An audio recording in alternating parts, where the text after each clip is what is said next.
Hi guys, welcome back to my channel. The title of this series is Trading into Results.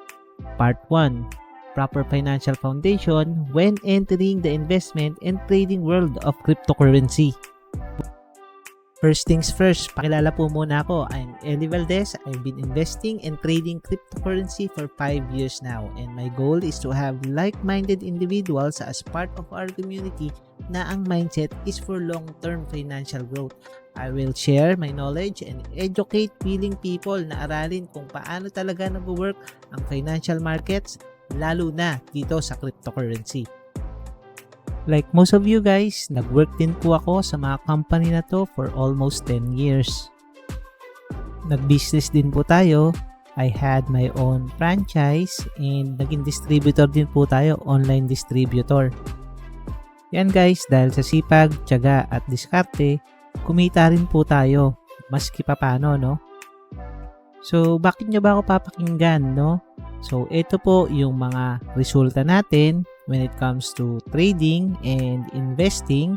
No, this is not to brag, but to inspire you guys na possible talagang kumita dito sa pag-trade and pag-invest sa cryptocurrency. If may setup tayong nakita sa daily, I take that setup. Pero pag wala naman, I prefer swing trading and position trading. To properly set the expectation guys, bago tayo kumita sa market, katakot-takot din natalo. Trial and error, liquidations, sunog na mga accounts sa futures trading, bago talaga tayo natuto. And sa mga mistakes na yon, doon tayo tumibay at nalaman natin kung paano talaga nag-work yung business ng trading and investing dito sa crypto. So karamihan sa atin, no, pumapasok dito sa pag-trade, pag-invest sa crypto na hindi alam kung ano talaga yung mga una at kailangan munang gawin. Tama? Ano ba dapat yung kailangan gawin and mga kailangan i-consider bago ka mag-trade and mag-invest dito sa crypto?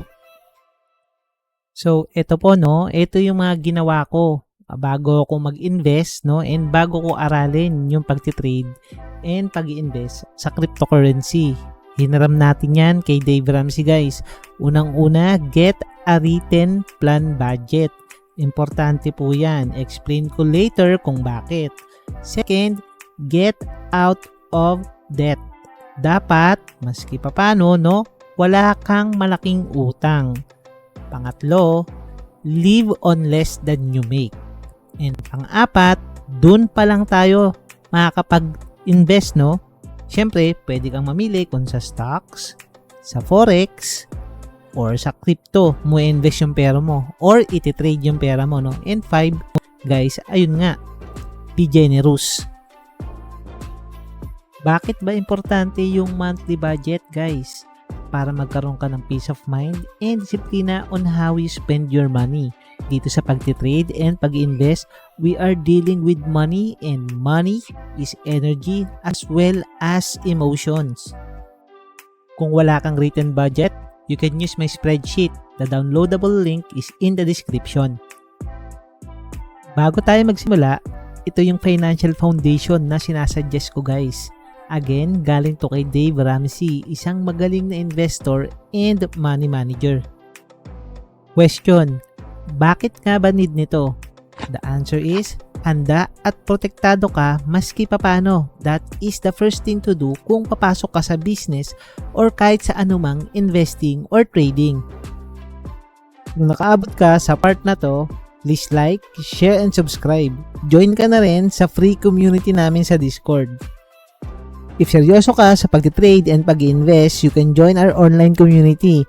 Link is in the description below. We are building a community of like-minded traders na gusto ng totoong growth at gustong matuto ng tamang pag-trade at pag-invest dito sa cryptocurrency. Hanggang sa muli, bye-bye!